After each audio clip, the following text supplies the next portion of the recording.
pessoal do canal Xadrez Raiz. Eu sou Marcos Lopes, estou continuando uma série de vídeos do xadrez no nível intermediário. Nesse caso, trouxe aqui uma abertura chamada italiana. A abertura italiana consiste em E4, quando as negras desenvolvem o peão para E5, cavalo F3, e aqui o cavalo F3 toca o ponto E5, uma defesa natural do E5 saindo com o cavalo em C6, e aqui você lança um bispo em C4. Estamos aqui nessa posição na abertura italiana. Observe que na abertura italiana ela tem algumas características que é importante você compreendê-las. A primeira característica importante da italiana é que ela desenvolve rapidamente duas peças da ala do rei, permitindo que já haja o roque aqui, né? E, portanto, colocando o rei já em defesa. E a gente sabe que, geralmente, os ataques eles começam depois que o nosso rei já está defendido. Então, isso mostra como que a italiana pode ser veloz. Você já tem um rei que já pode rocar e você tem duas peças já desenvolvidas. Outra característica muito importante da abertura italiana é que ela toca o ponto F7. O ponto F7 é o ponto F7, ele só é defendido pelo rei. E, portanto, é um ponto muito delicado no jogo de xadrez. E na abertura italiana nós temos aí um rápido ataque, um bispo que já fica apontado para a casa F7. Isso é fundamental, porque geralmente quem joga italiana vai tentar, de alguma maneira, mobilizar suas peças, talvez trazendo em algum momento o cavalo para G5, tentando trazer mais alguma peça para atacar o ponto F7. A gente já comenta isso há bastante tempo, aqui no nosso canal a gente já falou disso em outros momentos. O ponto F7 é um ponto nevrálgico, é um ponto que vale a pena você cuidar um pouquinho mais dele, né? Porque a única defesa é a defesa do rei. Então vamos lá, como que segue isso, né? Aqui tem várias maneiras das negras continuarem. Uma delas é desenvolvendo o bispo em C5, saindo com o que a gente chama de gioco piano, né? E aqui as brancas podem simplesmente rocar, as brancas podem iniciar um gambito greco, que seria jogar o peão em C3, né? Então aqui a gente estaria pensando em um gambito greco, porque ao jogar aqui o cavalo, já haveria um ataque direto no centro.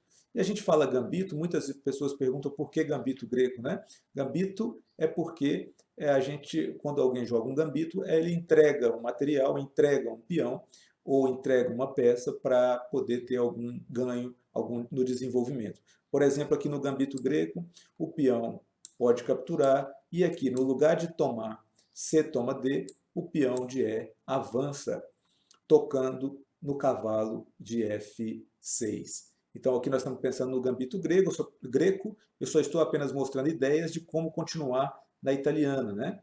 Então quando sai aqui, quando as negras vêm com o bispo em C5, há também a possibilidade de rocar. É uma outra possibilidade, porque você coloca o seu rei em defesa, já defendido, e aí você pode desenvolver as demais peças e continuar o seu jogo.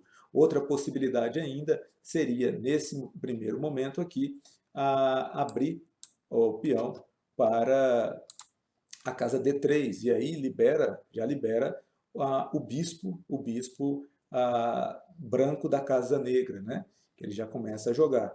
Outra possibilidade poderia ser também jogar o cavalo na casa C3. Observa que quando temos os dois cavalos aqui na italiana, começa a ter outros temas interessantes, porque o cavalo de C3 ele pode logo, em algum momento, né, ocupar a casa D5, e a casa D5 ela é uma casa crucial para o cavalo, né? Quando a gente consegue plantar um cavalo na casa D5, fica muito interessante porque ele está atacando diretamente o ponto C7. E o ponto C7, se você observar, é o ponto defendido apenas pela dama.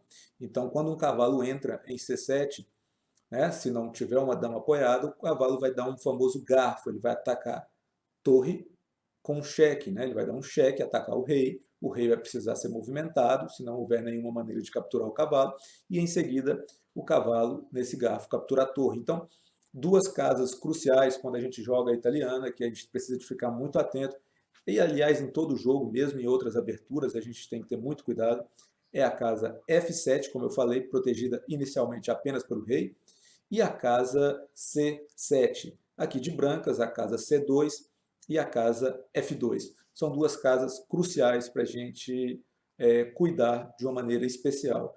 Por isso que o roque ele ajuda muito, além da gente trazer o rei para o canto, né, trazer a torre para a comunicação com a outra torre, ainda trazemos então mais uma peça para defender o ponto F2 ou o ponto F7. Mas nós temos também o gambito Evans aqui, que é quando joga o peão em B4, entrega o peão de B4 pelo desenvolvimento, depois joga C3, depois joga D4. O gambito Evans também é muito utilizado quando a gente inicia com essa estrutura da italiana, né, que é o cavalo em F3 e o bispo em C4. Então, é possível entrar numa linha de gambito Evans. Mas vamos continuar o natural aqui, que é jogar um cavalo em C3, né, simulando aqui essa abertura italiana, jogando os dois cavalos. Então, o oponente pode simplesmente responder com o outro cavalo, né? E agora temos um jogo simétrico, né? Ou seja, está tudo muito parecido. A gente tira foto do lado branco e tira uma foto do lado negro, e a gente tem a mesma coisa, portanto, um jogo simétrico. Mas observa um fator importante é que as brancas possuem um tempo a mais, ela tem um tempo de jogo. E esse tempo pode ser muito importante. Por exemplo, as brancas podem aqui avançar o peão para D3, já com a intenção de cravar o cavalo. As pretas podem fazer a mesma coisa ou podem rocar. O que é importante a gente perceber, eu não vou avançar mais que isso, o meu objetivo é apenas falar da italiana, é perceber que na italiana, você que deseja estudar italiana, você precisa dominar, né, alguns gambitos que podem aparecer no meio do caminho. Então você inicia com a italiana clássica, que é o cavalo, é o peão em E4, cavalo em F3, bispo em C4, isso é italiana, mas daqui muitas coisas podem acontecer. Então, se você quiser jogar uma italiana, eu proponho que você estude gambito Evans, estude gambito greco, né? Eu proponho que você estude gioco piano, gioco pianissimo, que pode ser aí temas para os nossos próximos vídeos curtos como esse que você acabou de ver.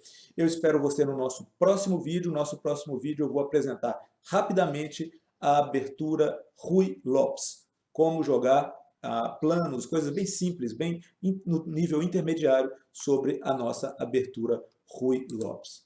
Canal Xadrez Raiz, Marcos Lopes com você, fazendo vídeos curtos e talvez promovendo aí um pouquinho mais do avanço do xadrez. Até a próxima!